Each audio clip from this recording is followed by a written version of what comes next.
They had sent their distress signal 3 standard cycles ago. Their world was burning. The Dominion had arrived with their massive fleet and begun the systematic destruction of everything they had built over 10,000 years. Cities fell like sand castles against ocean waves. Millions died in the first hours alone. High Commander stood on the bridge of his crippled flagship, watching the orbital bombardment continue. Green plasma fire rained down from warships, turning forests into ash and oceans into steam. His people were dying, and he could do nothing to stop it. "Any response to our distress call?" asked, his voice tired and broken. His communications officer shook her head slowly. "Nothing, Commander. The Galactic Council has not responded. The Empire claims they cannot spare ships. The Orion Trade Federation says this conflict does not concern them." Closed his 4 eyes in despair.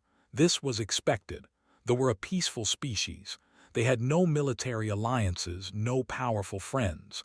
They had believed that kindness and diplomacy would protect them. They were wrong. "There is one more response," the communications officer said quietly. Looked at her with exhausted hope. "From whom?" "The Terran Confederacy, the humans." A cold feeling spread through his body. The humans. Every species in the galaxy knew about them, though few had direct contact. They had emerged from their corner of the galaxy only 200 years ago. In that short time, they had become the most feared species in known space. Stories spread about them like wildfire. They were said to be aggressive beyond reason. Their ships were built for war and nothing else.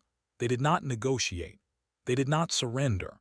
They fought until victory or complete destruction. Many called them monsters wearing the masks of civilized beings. "What did they say?" asked carefully. "They said they are coming." Before could respond, alarms filled the bridge. His tactical officer shouted in panic. "Commander, massive energy signatures detected at the edge of the system. Ships are arriving." Turned to the main. His blood turned cold at what he saw. Space itself seemed to tear open in dozens of places. Through these wounds in reality came ships unlike anything they had ever seen. They were massive, angular and black as the void between stars. Each one bristled with weapons that glowed with barely contained power. They moved with purpose, with hunger, like predators entering a hunting ground. "How many?" whispered. 47 capital ships, over 200 support vessels. Energy signatures are. Commander, their smallest ships outgun our entire remaining fleet. At the front of this armada came 5 ships so large that sensors struggled to properly measure them. These were the human dreadnoughts, mountains of metal and fury, each one capable of reducing a planet to rubble. Their hulls were painted with symbols and words in the human language. Translator struggled to interpret them.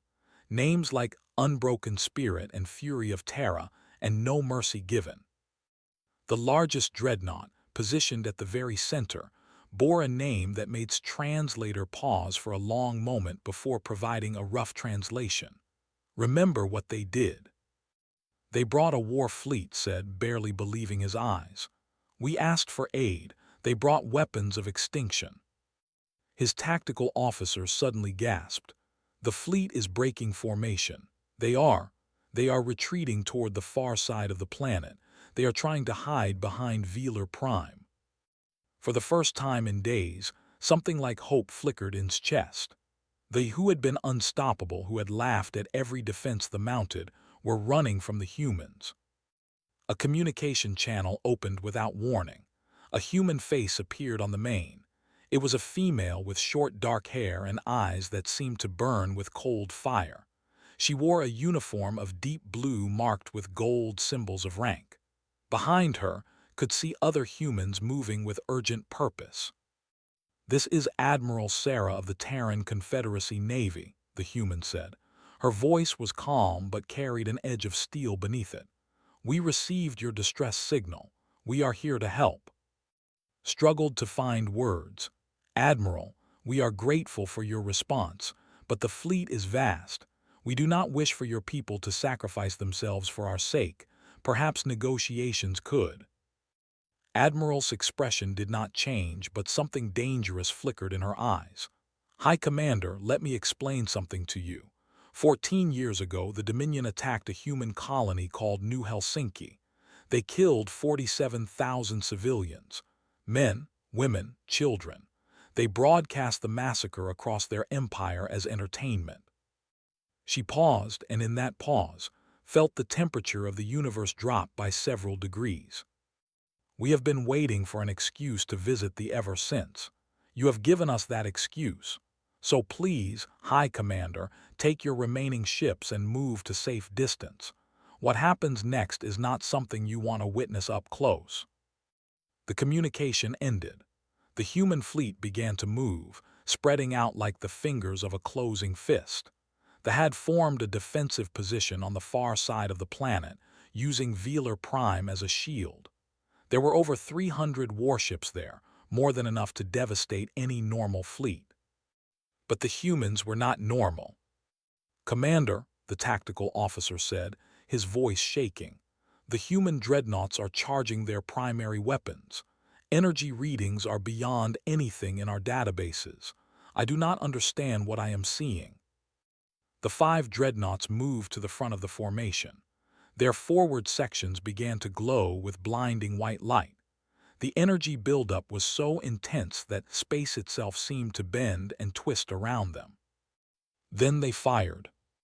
5 beams of pure annihilation shot forward. They did not curve around the planet. They went through it. The beams punched through Velar Prime's upper atmosphere, through mountains and bedrock, through the planet's core, and out the other side. They had thought the planet would protect them. They were wrong. 12 warships vanished in the first salvo, not destroyed, not damaged, simply erased from existence as if they had never been. The remaining ships scattered in panic, but there was nowhere to run. The human fleet fell upon them like wolves upon sheep. Missiles by the thousands filled the void. Rounds traveling at impossible speeds tore through armor like paper. Human fighters swarmed around larger vessels, methodically destroying their engines, their weapons, their ability to fight or flee. Watched in horrified amazement as the fleet, which had seemed invincible just hours ago, was systematically annihilated. The humans showed no hesitation, no mercy, no interest in surrender. Every ship that tried to flee was hunted down. Every escape pod was captured. Nothing was allowed to escape. The battle lasted less than 2 hours. By the end, over 300 warships had been reduced to drifting wreckage.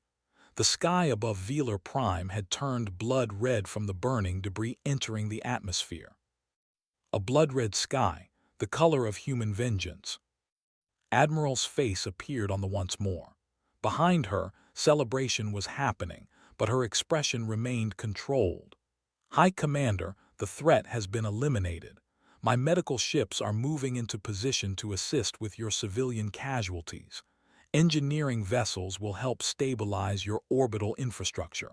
Do you have specific needs we should prioritize? Opened his mouth, closed it, and tried again. Admiral, why? Why did you come? We have nothing to offer you. We are a weak species with no military value. Why risk your ships and your people for us?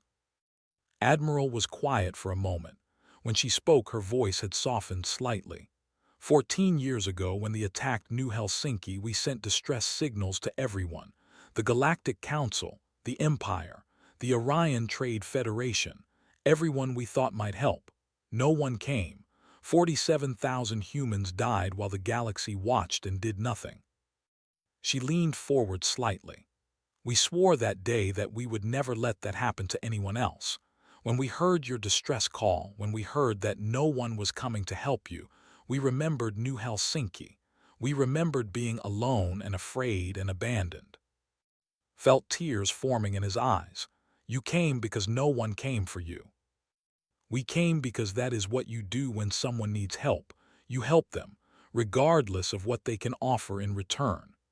Admiral allowed herself a small smile. Besides, they had this coming for a very long time. Consider this a favor to the entire galaxy. In the days that followed, learned more about the humans than any before him. He watched human doctors work without rest to save lives. He saw human engineers rebuild what they had destroyed.